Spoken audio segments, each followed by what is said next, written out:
something bigger. I can give you a rundown. We went over it in hour number one. If you didn't see the press conference with the Coastal Carolina coach afterward, he kind of incriminated himself a little bit. Here's what he said. He said, obviously it was his first inning. He said, and this is the coach talking, Coastal Carolina's head coach. He said, I could kind of hear that the official looking at our dugout had said something about a warning. But he went on to say there are 25,000 people in the stadium. He says, so I couldn't really hear. So I walked out, and as I'm walking out, he said, I'm asking, well, what's the warning for? And he said the response, and I'm paraphrasing here, he said the response was arguing balls and strikes, which, by the way, you're not allowed to do in the rule book. And I know there's leeway. It's almost like a basketball coach can't leave the coaching stripe, but, there's leeway. So he said, the umpire said the warning was for now, he didn't say how many warnings. I wish we could hear the entire audio. If it was the fifth warning, I understand a little bit. But when the umpire told the manager the warning was for arguing balls and strikes, the manager, who now is on the field, right? Yeah. Everybody, God and Santa can see him. He then, and he's telling this on himself, he raises up three fingers and he said, well, you've missed three calls already. Yeah, right. And then he threw him out. So in a weird way, it was like telling your kid to get your hand out of the cookie jar. Don't put your hand in the cookie jar. Do not put your hand in the cookie jar. And about the fourth time you did it again and you got in suspension or timeout, So I think there was fault both ways. If I'm the manager, though, I cannot get kicked out in the bottom of the first inning. Yeah. Bottom of the seventh inning, bottom of the eighth inning, you can't get. Now, was the trigger quick? Yeah, probably. But you cannot get thrown out of that game in that part of the game. Yeah. Yeah. I mean, he had a burr under his saddle. With that, as it was going on. Yeah. If it was a game in the middle of the year, we probably wouldn't care. But no, we wouldn't. Now, this is so unfair to say, but I'm going to say it anyway. Watching those two games, LSU was better. LSU was going to win that series, I think. But that doesn't soften it. And here's Coastal Carolina. They're back at the ballpark hours after they had a 26-game winning streak snap, for God's sakes. It was a tough makeup all the way around, wasn't it, guys? Well, and listen, credit to Kate Anderson and what he did. I mean, he was almost unhittable, wasn't he, guys? Yeah, boy, he was tough that first game. The LSU pitcher was just outstanding. But again, now I know they showed this at the end, especially on SEC Nation, was and Terry helped me on this. Listen, the truly amazing thing about this SEC string of baseball championships is LSU is the only team that's won it twice. Yeah. I mean, you basically have had a different. Yes, you basically have had a different SEC school: Ole Miss, Mississippi State, Florida, but Arkansas. Yeah. So they certainly wish that. But guys.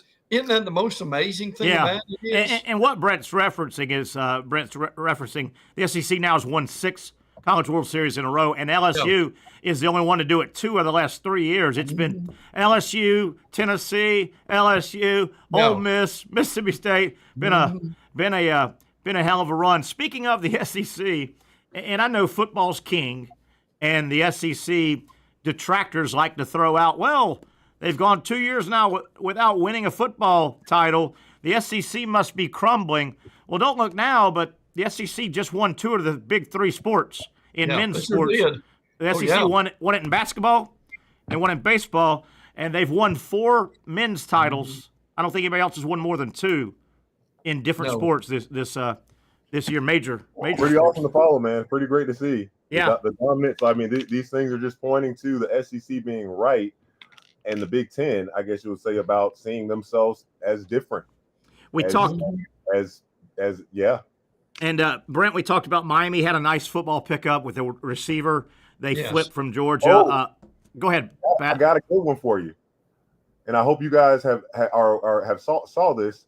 Fill me in on this tampering suit from Wisconsin regarding the player that went over to Miami. But Brent, do you have anything new on it? I know his claim was that Wisconsin did not allow him to enter the transfer portal or something like that. Ooh, that's tough if that's true, because there's let him put his name in or something. There's not supposed to be any pushback if you walk to if you're a player on a football program and you walk to your admissions and your head coach. There's not supposed to be any discussion.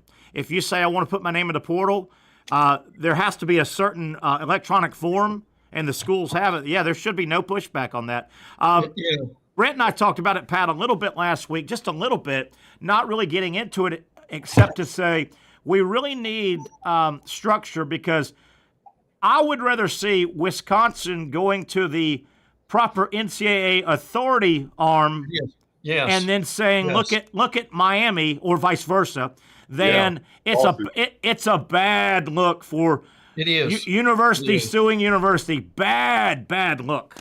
Well, and look, the other thing with that is, you know good and well, those two conference commissioners are not happy about that at all. Not at all. Listen, it is taboo, has been for years, that you don't, and I know schools are mad at each other. I get all that, but them suing each other, look, that is, as Terry said, Pat, that is something you do, you deal with that behind closed doors. Yeah. And and I'm telling you, that does not get the light of day. But see, that's something that the NCAA and the commissioners they've got to deal with stuff like that, keep that from happening again. And Pat, you know what we talked about, Brent and I, about this. You don't, in the NFL in the NFL, NBA, MLB, you don't see the Kansas City Chiefs publicly suing the New York Giants. No, you go through the NFL and you go through back channels, and that's a bad look. And it'll go away once there's guardrails in place. But right now, that's a precedent for, like, what is the worst thing that can happen from this? Hard to say. Hard to say. The article, but I mean, the precedent that this could potentially set is not what anybody's going to want. Brent, along the lines of precedent, Brent and I, we only got a couple minutes, but you and I talked, Brent. I don't wish this on a program, but I think it will happen once the NCAA gets some stuff in place, some guardrails, and they get help from Congress, they get some teeth.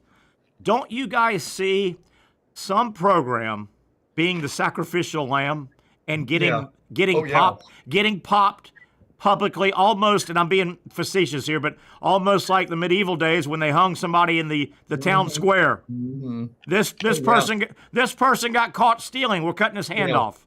You know, don't you see a sacrificial lamb early? Yes. Yeah. And see, this has been mentioned more in basketball, believe it or not, than it has in football. And what the media said for years is, to Terry's point, that if one of the rock stars got really hit hard, that it may cut down on some of this stuff. I'm not sure I buy all of that. But, I don't either. Yeah, but some. But still, sometimes some people will be more hesitant. Well, sure they will to make those bad decisions at least. Yeah. Hey guys, listen. Let me throw this out. Timing is everything. Watch this very carefully. Okay. The money drops July 1st. Okay, the $20 million. And that they have got to get a lot on this calendar done in the next week. 1 week. That's going to be extremely important. And I'm talking about signing day, moving. I'm talking about the portal. You're going to have two. You're going to have one.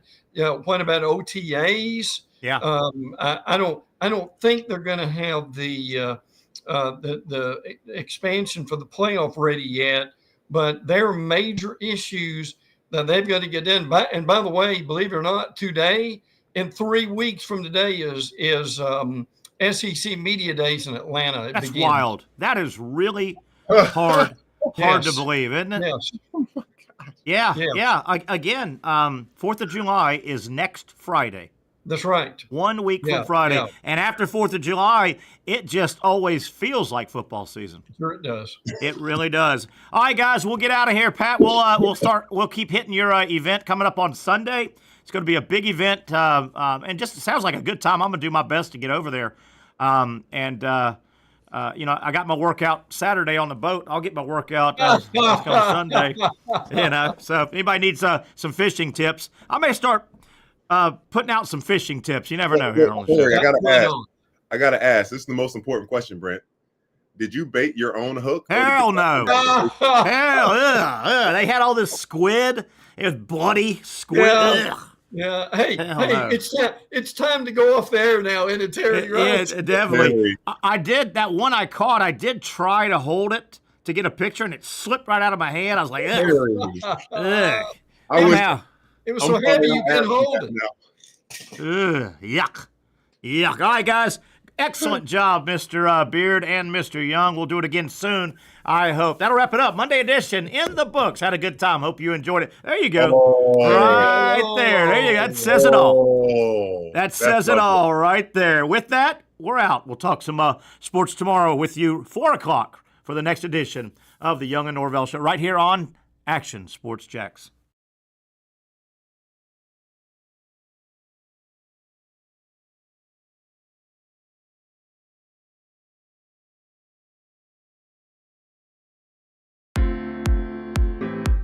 At Southeast Orthopedic Specialists, we know pain and injuries can stop you from doing what you love. This is why our board-certified orthopedic specialists offer the latest in both non-surgical and surgical treatment options and create a treatment plan tailored to your unique lifestyle and goals. So, whether it is a sports injury or that nagging pain that's keeping you from doing what you love, our team has the right treatment for you.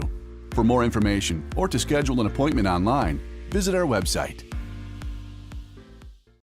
Finally, a family atmosphere, kid-friendly restaurant with a real sports bar feel. Bricks Jack's Beach features all of that and a large, climate-controlled covered patio with misting fans and heaters for all seasons. Mix in an extremely diverse menu that features the most quality and affordable steak at the beach, and there's no reason not to enjoy your next lunch, dinner, happy hour, or big sporting event at Bricks Jack's Beach, 300 2nd Street North in Jacksonville Beach. See you at Bricks Jack's Beach. You really got to hand it to him. Hold on. The previous play is under further review.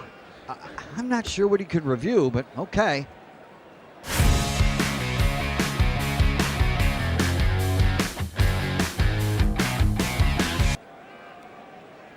Sure has been a while. Dynamic Hurricane Grill and Wings for the football season. Well, there he is.